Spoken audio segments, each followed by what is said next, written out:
E-beat പദ്ധതിയിലെ അഴിമതി കേസിൽ ഉന്നത പോലീസ് ഉദ്യോഗസ്ഥരെ രക്ഷിക്കാൻ നീക്കം. ഇ-ബീറ്റ് പദ്ധതി പരാജയപ്പെട്ടത് സെർവർ സ്ഥാപിക്കാത്തത് മൂലമാണെന്ന ആഭ്യന്തരമന്ത്രിയുടെയും ഡിജിപിയുടെയും പ്രസ്താവന ക്രൈംബ്രാഞ്ച് അന്വേഷണം മരവിക്കുന്നതിന്റെ സൂചനയാണ്. പോലീസ് ആസ്ഥാനത്തെ അന്വേഷണ സംഘത്തിന്റെ കണ്ടെത്തലുകളെ ഇരുവരും കണ്ണടച്ച് തള്ളുകയും ചെയ്യുന്നു. റിപ്പോർട്ടർ അന്വേഷണ പരമ്പര തുടരുന്നു. ടെക്നിക്കലായിട്ടുള്ളൊരു വിഷയം എല്ലാം തയ്യാറാക്കി വെച്ചിട്ട് ഒരു സെർവർ വെക്കേണ്ട ഇഷ്യൂ ആണ് ഉണ്ടായത്. ആ കമ്പനിയുടെ പേരൊക്കെ മാറിപ്പോയത് that is their issue.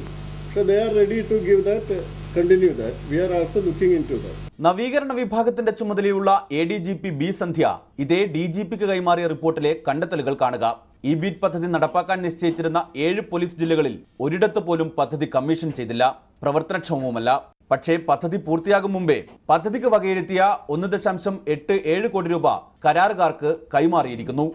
പദ്ധതി പൂർത്തിയാക്കും മുമ്പേ എങ്ങനെ പണം അനുവദിച്ചു? സാമ്പത്തിക അഴിമതിയുടെ കൃത്യമായ സൂചനയല്ലേ ഇത്? സെർവർ സ്ഥാപിക്കാതെ സെർവറിനുള്ള പണം എങ്ങനെ നൽകും? പണം നൽകാൻ ഒപ്പുവെച്ചത് മുൻ DGPയും IG-യുമാകുമ്പോൾ വീഴ്ചയല്ലാതാകുമോ?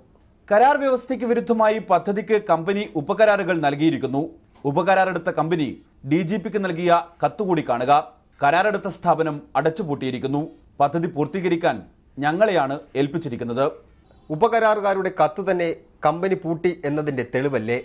കരാറെടുത്തവർ പിന്മാറിയെന്ന് മറ്റൊരു സംഘം അറിയിക്കുമ്പോൾ ഉന്നത ഉദ്യോഗസ്ഥർ അതെങ്ങനെ അംഗീകരിച്ചു?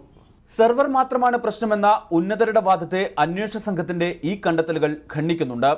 വൈഫിനിറ്റി തങ്ങളുടെ സ്വന്തം സെർവറിലെ സോഫ്റ്റ്വെയർ ഇ-ബീറ്റ് പദ്ധതിക്കായി ഉപയോഗിച്ചു എന്നാണ് അവകാശപ്പെടുന്നത്. എന്നാൽ അത്തരമൊരു ആപ്ലിക്കേഷൻ ഇപ്പോൾ ഇന്റർനെറ്റിൽ ലഭ്യമല്ല. മാത്രവുമല്ല, പലയിടത്തും RFID റീഡേഴ്സ് അടക്കം സ്ഥാപിച്ചിട്ടുമില്ല. അങ്ങനെയെങ്കിൽ സോഫ്റ്റ്വെയർ ഇൻസ്റ്റാൾ ചെയ്താൽ മാത്രം പദ്ധതി പൂർത്തിയാക്കാൻ കഴിയുമോ? മറ്റൊരു പ്രധാന കണ്ടെത്തൽ കൂടി അധികാരികളുടെ ശ്രദ്ധയിൽപ്പെടുത്തട്ടെ. കമ്പനി സ്ഥാപിച്ച പല ഉപകരണങ്ങളും നിലവാരമില്ലാത്തവയാണ്.